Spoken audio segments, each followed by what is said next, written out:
Programme میں ناظرین ایک مرتبہ پھر خوش آمدید. ہمارے ساتھ موجود ہیں ارشد یوسفزئی صاحب, سینئر صحافی ہیں, تجزیہ کار ہیں, اور ان کی خوبی ہے کہ افغانستان یہ بڑے تواتر کے ساتھ جاتے رہتے ہیں. ارشد, بہت شکریہ اپنا قیمتی وقت دینے کا. یہ بتائیے کہ باڑھ لگ چکی ہے پاک افغانستان سرحد کے اوپر, پھر کیسے یہ جو دہشت گرد ہیں پاکستان کے اندر آ جاتے ہیں, منظم ہو جاتے ہیں, دہشت گردی کی کارروائیاں کر لیتے ہیں؟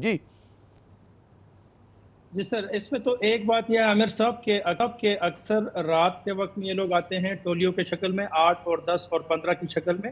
ایسے علاقوں سے اس وقت گزرتے ہیں جب سیکیورٹی فورسز کی وہاں پر کوئی چیکنگ نہ ہو رہی ہو, یا وہاں پر پیٹرولنگ ہو چکی ہو یا ابھی ہونے والی ہو. تو اس دوران یہ باڑ کاٹ کر آتے ہیں, کوشش کرتے ہیں. اس کے علاوہ جو ایلیگیشنز ہے وہ یہ ہیں کہ یہ لوگ اکثر عام لوگوں کے روپ میں بھی بارڈر کراس کرتے ہیں, ڈاکومنٹس ان کے پاس ہوتے ہیں بعض ایک کے پاس, اور وہ بھی اس طرح بارڈر کراس کر لیتے ہیں. اور اسلحہ ان کو پھر یہیں سے مل جاتا ہے جب یہ بارڈر کراس کرتے ہیں, تو اسلحہ ان کے پاس ہوتا ہے آلریڈی؟ جی, اسلحہ تو جب یہ ٹولیوں کی شکل میں آتے ہیں تو ظاہر ہے اسلحہ ان کے پاس کیری ہوتا کرتے ہے. ہیں. اور آپ کو معلوم ہے کہ ان کے پاس اکثر امریکن ویپنز جو افغانستان میں رہ گئے تھے وہ والے موجود ہیں. ان کے پاس سنائپر گنز ہیں, ان کے پاس M4 اور M16 رائفلز ہیں, ان کے پاس مصری ساختہ ویپن, من ساختہ ویپنز ہیں. اس کے علاوہ ان کے پاس جو خطرناک گیجٹس ہیں ان میں تھرمل امیجنگ ڈیوائسز ہوتی ہیں, جو سکوپس ہوتے ہیں, جس کو رات کے اندھیرے میں بھی دیکھ سکتے ہیں ٹارگٹ کو. اچھا ارشد, یہ بتائیے کہ افغان طالبان ایک زمانے میں پاکستان کے مطلب ہمیں خوش فہمی تھی کہ افغان طالبان آئیں گے تو صورتحال بہتر ہو جائے گی. افغان طالبان تعاون کیوں نہیں کر رہے؟ آپ تو اکثر وہاں جاتے رہتے ہیں کابل, بات چیت بھی کرتے ہیں ان کی قیادت کے ساتھ. جی, ایک تو جو بڑا ان کا مسئلہ ہے وہ یہی ہے کہ ٹٹ فار ٹیٹ کا مسئلہ چل رہا ہے. اس کے علاوہ ان کا یہ موقف ہے کہ موجود ہی سرے سے نہیں ہے. افغان طالبان کہتے ہیں کہ افغانستان کے ایریاز میں پاکستانی طالبان ہیں نہیں, وہ آپ کے اپنے بارڈر کے اندر ہیں, اس لیے آپ کا اپنا مسئلہ ہے.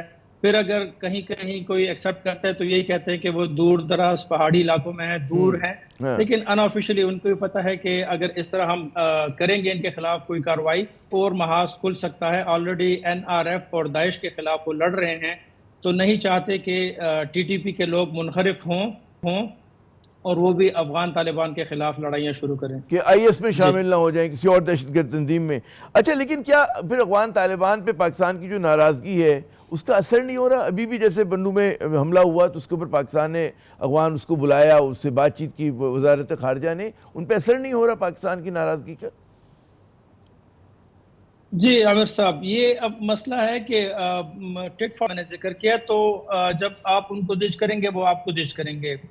ٹریڈ کے حوالے سے, بارڈر کے بند ہونے کے حوالے سے, ایک دوسرے پر زبردستی کرنے سے, بات چیت نہ کرنے سے ایک دوسرے سے گلے شکوے بڑھتے رہتے ہیں. انفارچونیٹلی افغان طالبان جو کہ پیس پروسیس میں امریکنز کے ساتھ بہت ان کا وسیع ظرف تھا, وہ بات سنتے آئے تھے, لیکن ہم اس کو کیش نہیں کر سکے ابھی تک. ہم اگر پیس پروسیس میں جاتے بھی ہیں تو لمیٹڈ ریسورسز کے ساتھ, لمیٹڈ تھنکنگ کے ساتھ اور لمیٹڈ اپروچ کے ساتھ. حالانکہ چاہیے یہ تھا کہ افغان طالبان کے ساتھ بیٹھ کر یا تو ڈائریکٹلی یا انٹرمیڈیریز کے تھرو جو بھی مسئلہ ہو اس چیز سے حل کرے. اب مسئلہ افغانستان میں اب یہ بھی ہے کہ لیڈرشپ تو بات چیت مانتی ہے, بات چیت پر یقین رکھتی ہے, لیکن جو آن گراؤنڈ کمانڈرز ہیں ان کو بات چیت کا کوئی مطلب ایکسپیرینس بھی نہیں ہے. اس کے علاوہ ایک ہی چیز انہوں نے سیکھی ہے اور وہ ہے فائٹنگ. ہر بات کو, ہر مسئلے کو گولی اور بندوق اور زور زبردستی سے حل کرنا.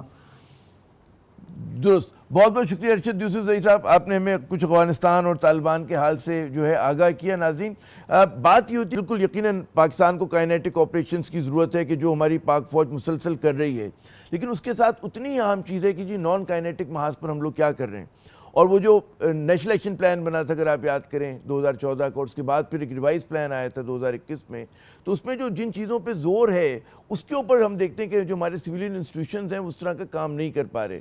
وہ چاہے مدرسہ ریفارم ہو, چاہے وہ کرمنل جسٹس سسٹم کی اصلاحات ہوں, چاہے وہ مطلب تعلیم کے محاذ پر ہو, یا آپ کو فاٹا کے اندر جو ہے اس کو اپنے مین اسٹریم میں لے کر آنا ہو. فاٹا کو مرج تو کر دیا ہے لیکن وہاں پہ ایڈمنسٹریشن کو کھڑا کرنا, تو وہ تمام چیزیں ہیں کہ جو پاکستان کو کرنے کی ضرورت ہے. اور جب تک یہ چیزیں نہیں ہوں گی, صرف جو ہے آپریشن یا آپ کہیں گے کہ جی دہشت گردوں کو مار دیا, ان کے خلاف کارروائی کر دی, وہ کافی نہیں ہوگی. نان کائنیٹک محاذ بھی اتنا ہی اہم ہے, اور اس میں پاکستان کی پولیس کو مضبوط کرنا، کے پی کی پولیس کو مضبوط کرنا، بلوچستان کی پولیس کو مضبوط کرنا اور وہاں کے جو کاؤنٹر ٹیررزم ڈپارٹمنٹ ہیں ان کو مضبوط کرنا بہت ضروری ہے۔